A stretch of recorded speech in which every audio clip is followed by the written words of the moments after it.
You're listening to the one news show that keeps you informed on the world around you. This is 41.1 The Info Loop. How's it going, guys? This is Mikhail Nelson, and you're listening to 41.1 The Info Loop. I got an interesting story from Reuters magazine this time around, so let's check it out. Apparently, the Italian Prime Minister Matteo Renzi announced that he was resigning from Parliament on December 5, 2016.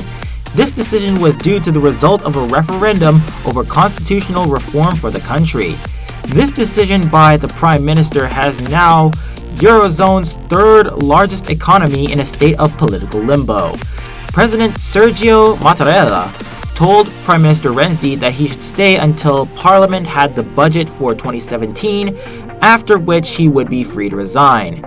This decision to resign left a huge impact on Western politics, especially after Britain decided to leave the European Union during Brexit and Donald Trump becoming President of the United States of America. The referendum was intended to change the rules so that Italy was more governable. However, this referendum was opposed by right-wing and populist parties, including groups that want Italy to ditch the euro. Matteo Renzi was the youngest prime minister that Italy has ever had thus far, and was known around the world as a pro-European reformer. President Barack Obama praised Prime Minister Renzi for his bold, progressive leadership, and hoped that Renzi would remain as prime minister even if he lost the referendum. I love the fact that these politicians get salty after referendums.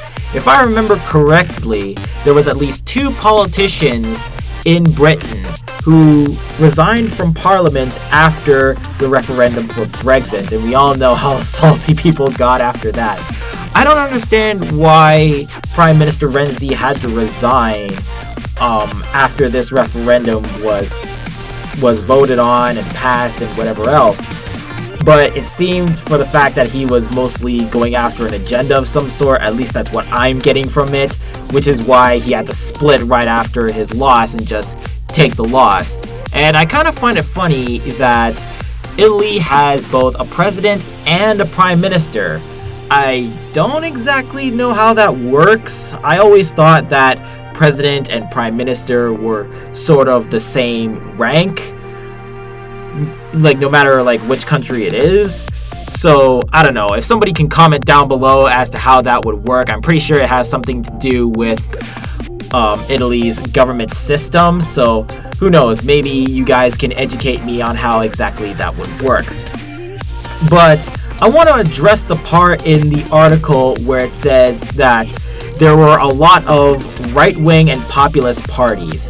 Well, it's not just right. I'm pretty sure it wasn't just people who were on the right wing. I'm pretty sure there were people who were also left-leaning, and I'm pretty sure, yeah, you have the populists involved, but not everybody who voted against this referendum was right-wing. It's the same thing with Brexit, it's the same thing with Trump, and it's the same thing with this referendum. I just love how you see a lot of these articles coming out saying it's the right wing doing this, it's the right wing, the right wing is responsible for this, they are creating all sorts of misogyny, they are creating all sorts of havoc for the people, it's all the fault of the right wing. Okay, slow it down, Sparky.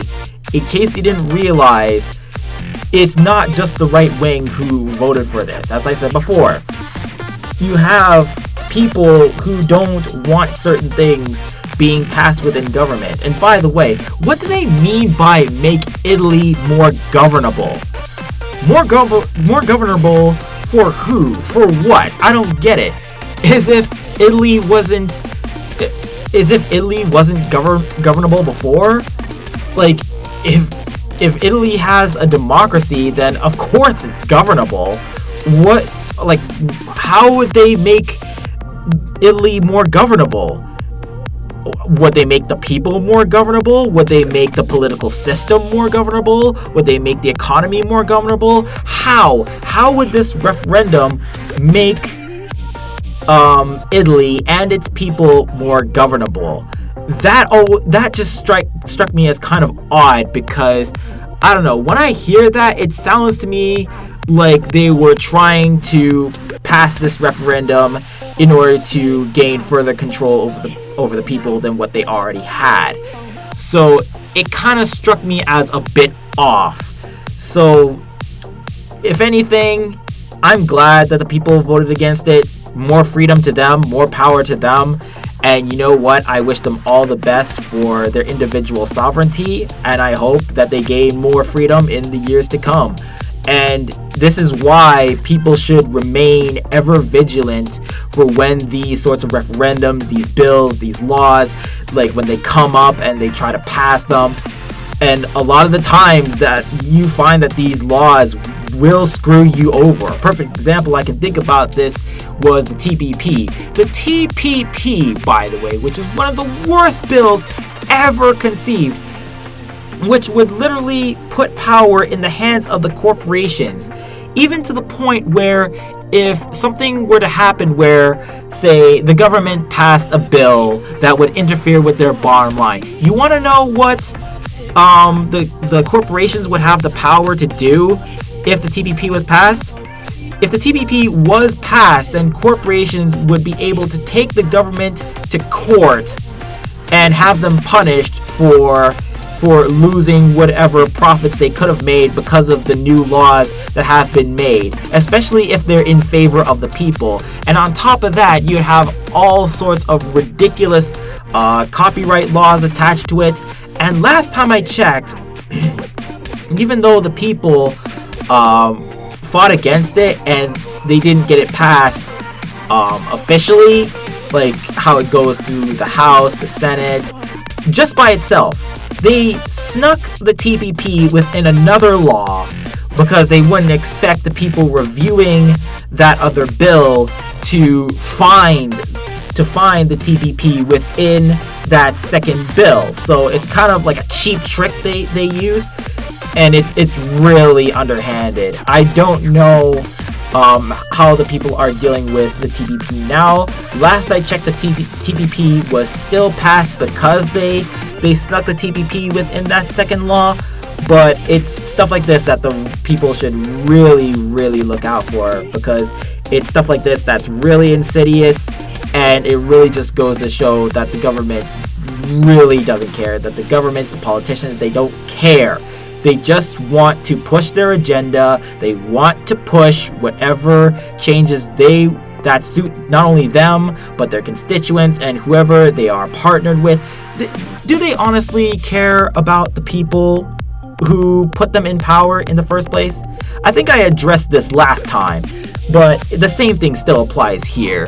You really have to be careful of who you vote for, because you really don't know who has the people's best interest at heart. And really, no matter who you vote for, whether it be liberal, whether it be conservative, whether it be Republican or Democrat, they don't really have your best interest at heart.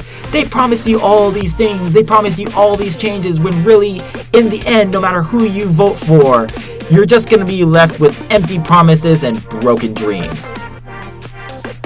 That's all the time I have for this time around.